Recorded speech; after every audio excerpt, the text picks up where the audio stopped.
Hello everyone, स्वागत करती हूँ एक बार फिर से आप सभी का अपने यूट्यूब चैनल में। तो भाई आज फिर से आ गई हूँ हमेशा की तरह एक बढ़िया सी वीडियो लेकर। तो आज मैं कुछ खास टिप्स लेकर आई हूँ जो कि डेली की लाइफ में बहुत ही काम आने वाले हैं। बहुत ही यूजफुल वीडियो होने वाली है आज की, तो वीडियो को पूरा देखिएगा। और अगर वीडियो पसंद आए तो उसके बाद वीडियो को लाइक जरूर कीजिएगा। और अगर मेरे चैनल पर नए आए हैं, चैनल को सब्सक्राइब नहीं किया है, तो सबसे पहले मेरे चैनल को सब्सक्राइब कर लीजिए, क्योंकि मैं इस चैनल पर ऐसे ही कुछ खास टिप्स और ट्रिक्स लाती रहती हूँ और कुछ रेसिपीज़ भी लाती हूँ। तो चलिए देख लेते हैं कि मेरा फर्स्ट आइडिया क्या है।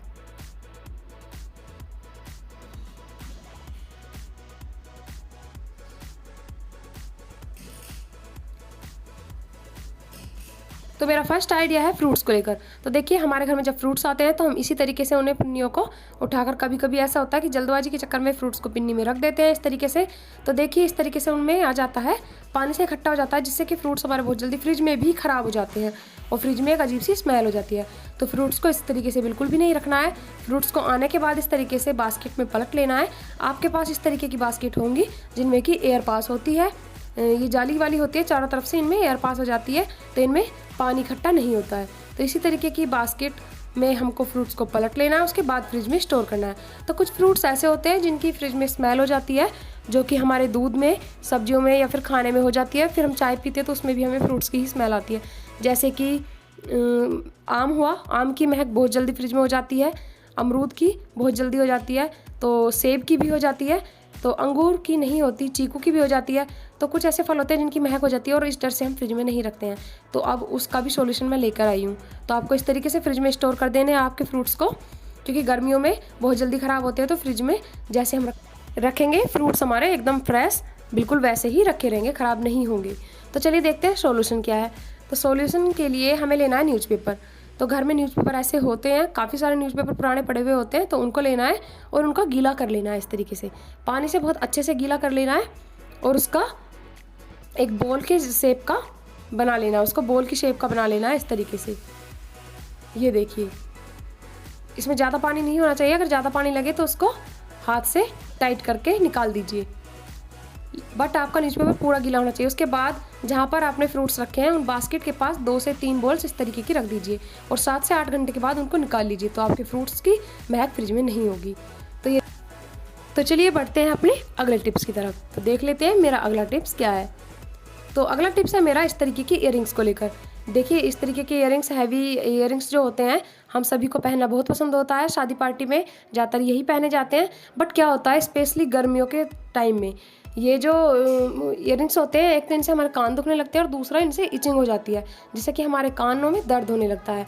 तो हमें क्या करना है, हमें इस तरीके से लहसुन लेना है। तो एक गांठ आप अलग ले लीजिए, लहसुन की जो एक पोथी है उसे अलग ले लीजिए। तो उसमें अपने इयररिंग्स को इस तरीके से लगा कर रख दीजिए। पहनने से पहले इस तरीके से लगा लीजिए, तो क्या होगा, जो लहसुन का जो रस है उसकी कोटिंग हो जाएगी इनकी डंडियों पर। और फिर जब आप इन इयररिंग्स को पहनेंगे कान में, तो बिल्कुल भी आपके कान में इन्फेक्शन नहीं होगा, खुजली नहीं होगी, बिल्कुल ठीक रहेगा। आप सभी को याद होगा कि बचपन में जब हमारे कान छिदवाए जाते थे तो हमारी दादी नानी सरसों के तेल में लहसुन को पका कर रख देती थी और उसको हमारे कान पर बार बार लगाती थी, तो उससे हमारे कान बहुत जल्दी से ठीक हो जाते थे और दर्द भी नहीं करते थे। तो ये उसी का फॉर्मूला है। तो अगर आपको लहसुन की स्मेल पसंद नहीं है, आप लहसुन प्याज नहीं खाते हैं, तो आप इसको अवॉइड कीजिए। तो उसका भी दूसरा सॉल्यूशन है जो कि मैं अभी आगे बताऊंगी, तो आप वो सॉल्यूशन कर सकते हैं। तो चलिए देख लेते हैं कि अगला सॉल्यूशन क्या है। तो दूसरा सॉल्यूशन है इस तरीके का। तो ये है सरसों का तेल और हल्दी। तो ये दोनों होते हैं एंटीबायोटिक। तो हल्दी और सरसों का तेल को मिलाकर भी लगाया जाता है कान पर या फिर किसी भी चोट पर, जिससे कि वो बहुत ही जल्दी ठीक हो जाती है। ये हमारा देसी फॉर्मूला सबसे बेस्ट है, किसी भी दवाई से ज़्यादा बेस्ट। तो आपको क्या करना है, इसका इस तरीके से पेस्ट बना लेना है और जो ये इसकी कान में डाली जाने वाली डंडी है, इस पर इस तरीके से इस पेस्ट को लगा लेना है और उसके बाद इसे कान में पहनना है। तो इससे आपके कान में बिल्कुल भी दर्द भी नहीं होगा और जो आपके कान दुखने की या खुजली की प्रॉब्लम है वो भी ठीक हो जाएगी। तो ये था मेरा आज का सॉल्यूशन इयररिंग्स को लेकर। तो चलिए देखते हैं, बढ़ते हैं हमारे अगले टिप्स की तरफ कि हमारा अगला टिप्स क्या है। तो अगला टिप्स है मेरा मेकअप को लेकर। तो देखिए आजकल जो मेकअप होते हैं वो वाटर प्रूफ होते हैं, तो मुंह धोने के बाद भी वो छूटते नहीं हैं और हमारी स्किन के अंदर तक चले जाते हैं, तो वो बहुत ही हार्मफुल होते हैं। तो कभी भी मेकअप को सीधा हमें वॉश नहीं करना है, फेस वॉश नहीं करना है, पहले उसको मेकअप रिमूवर की हेल्प से या फिर किसी भी मतलब घरेलू तरीके से आप उसको कॉटन की हेल्प से हटा दीजिए, उसके बाद ही फेस वॉश कीजिएगा। तो मेकअप रिमूवर तो हर किसी के पास नहीं होता है, तो आज मैं आपको बताऊंगी कि मेकअप रिमूवर के बिना आप मेकअप को किस तरीके से हटा सकते हैं बहुत ही आसानी से और बिना स्किन को नुकसान पहुंचाए। तो पहले हम इस तरीके से हाथ पर मेकअप अप्लाई कर लेंगे और उसके बाद मैं इसे 2 ही मिनट में आपको बिल्कुल साफ करके दिखाऊंगी।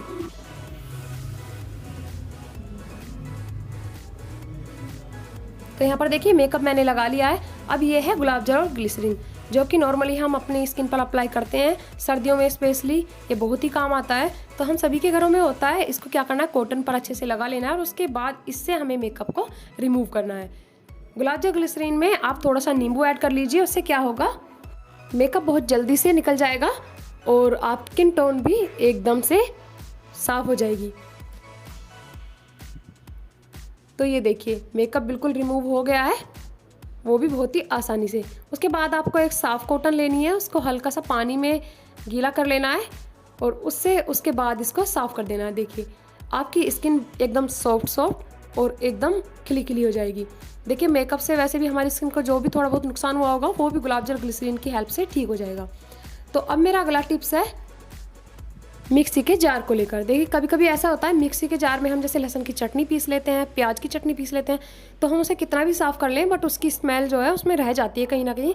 तो हमें कोई मीठी चीज़ के लिए, कोई मीठी रेसिपी के लिए कुछ पीसना होता है तो हम हिचकिचाते हैं, थोड़ा सा डरते हैं कि कहीं उसमें भी स्मेल हो जाए। तो हमें क्या करना है, इस तरीके से न्यूज़पेपर का छोटा सा टुकड़ा लेना है और उसे किसी भी बर्तन में रख लेना है और उसको जलाकर उसके ऊपर से हमको क्या करना है, जार को उल्टा लगा देना है। तो उससे क्या होगा, जो भी उसमें स्मेल है वो सारी तुरंत 2 मिनट में ही ख़त्म हो जाएगी और आप उसके बाद उस मिक्सी के जार को यूज कर सकते हैं कैसे भी, उसमें कोई स्मेल नहीं आएगी। और ये आप तब भी अप्लाई कर सकते हैं जब आपने कभी कोई चीज़ अभी पीसी हो और उसके बाद जार को धो दिया और आपको बाद में याद आया कि कोई ड्राई मसाला आपको पीसना है, तो जार जल्दी से सूख नहीं पाता है, तब भी आप ये वाला टिप्स ट्राई कर सकते हैं। आपका जार फटाफट से सूख जाएगा और उसकी स्मेल भी सारी खत्म हो जाएगी। तो चलिए बढ़ते हैं मेरे अगले टिप्स की तरफ। तो अगला टिप्स है मेरा ग्लिसरीन को लेकर। ग्लिसरीन हम सभी के घरों में होती है, तो आज इसका बहुत ही बढ़िया सा यूज होने वाला है। तो देखते हैं चलिए क्या यूज करने वाले हैं हम इसका। तो देखिए हमारी जो टंकियाँ होती हैं, हम इनको कितना भी साफ़ कर लें, कुछ टाइम के बाद क्या होता है, पानी की छींटें इस पर ऐसे कैसी जम जाती हैं और ये देखने में बिल्कुल अच्छी नहीं लगती हैं। हमारी टंकियाँ जो हैं बहुत ही ख़राब लगती हैं देखने में। तो हमें क्या करना है, टंकियों को अच्छे से साफ़ करने के बाद उस पर थोड़े सा ग्लिसरीन हाथों पे लगाने के बाद इस तरीके से हाथ पे ग्लिसरीन ले लेनी है और हाथ की हेल्प से या फिर किसी कॉटन के कपड़े की हेल्प से आप इस तरीके से इस पर अप्लाई कर दीजिए। जैसे कि हम हाथ पैरों पर लगाते हैं उसी तरीके से हमें टंकी पर लगा देनी है। देखिए ग्लिसरीन लगाने का क्या फ़ायदा है, इसमें कोई भी स्मेल नहीं होती है, तो आप पानी चाहे जैसे यूज कीजिए तो आपको कोई भी किसी भी तरह की महक नहीं आएगी। तो ग्लिसरीन को अप्लाई करने के बाद इस तरीके से अच्छे से आपको किसी भी तौलिए से या फिर किसी कॉटन के कपड़े से इन्हें अच्छे से पोंछ देना है। उसके बाद इस पे पानी का कोई असर नहीं होगा आपकी टंकियों पर, ना ही तो पानी उन पर जमेगा और ना ही वो देखने में ख़राब लगेंगी। आपकी टंकियाँ चमचमाती रहेंगी। तो हफ्ते में 2 बार आप ये कर सकते हैं, तो आपकी टंकियाँ बिल्कुल जैसी हैं नई वैसी की वैसी रहेंगी, आपकी टंकियों पर पानी नहीं जमेगा।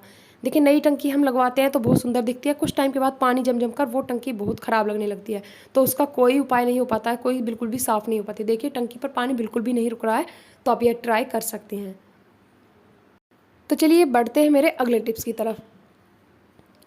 तो अगला टिप्स है मेरा मिक्सी के जार को या फिर कोई भी एयर टाइट जो कंटेनर होते हैं हमारा उनको लेकर। तो जब हम इनको बंद करके रख देते हैं, बंद ढक्कन करके, तो इनमें महक हो जाती है, अजीब सी स्मेल हो जाती है। तो क्या करना है, इनको ऐसे ही नहीं रखना, खाली नहीं रखना है। इनके अंदर हमें इस तरीके से न्यूज़पेपर को फाड़ फाड़ के छोटे छोटे टुकड़े करके न्यूज़पेपर के टुकड़ों को इनमें बंद करके रखना है। तो इनमें बिल्कुल भी किसी तरीके की भी अजीब सी स्मेल नहीं आएगी। जैसे आप डिब्बे इनको तुरंत यूज कर सकते हैं बिना धोए। तो आप एयर टाइट कंटेनर भी और आप इन्हें मिक्सी के जार भी इस तरीके से रख सकते हैं।